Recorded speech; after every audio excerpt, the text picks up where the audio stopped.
mag-inspect tayo and kung may ma-harvest tayo, mag-harvest na rin tayo.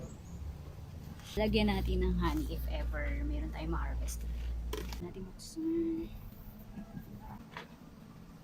Sobrang lakas ng colony niyan. Dapat may knife tayo kapag mag-harvest tayo. Guys, ganito kasi yung magbubuyog. Ganito rin nakakatakot din. Lakasan lang ng loob, guys. And dapat maging bee friendly tayo kasi malaki ang nagagawa ng bees sa ating ecosystem. Tumutulong sila sa pagpo-pollinate.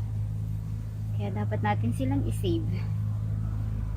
Handahan natin kunin.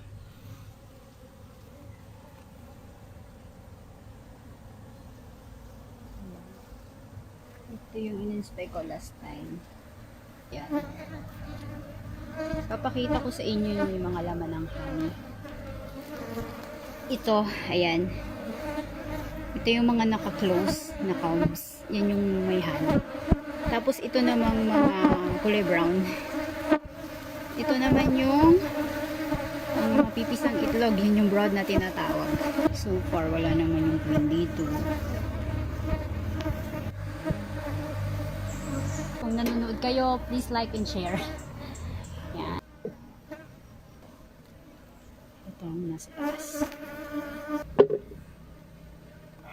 Then, isusunod natin. Nakatira pa namang honey sa kanila. Ayan, ito yung pinagtanggalan. Sorry natin. Yan. Yung second frame na nakagawa natin. Bango-bango ng hive nila. Tamang nanonood. So, yan. So, yung second hive na harvest natin, ito.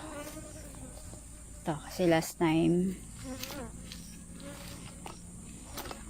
kasi marami akong dito nakita na honey.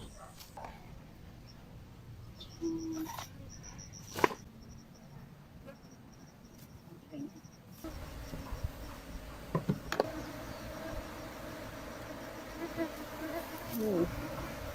Ang ganda ng yan, ang combs niya.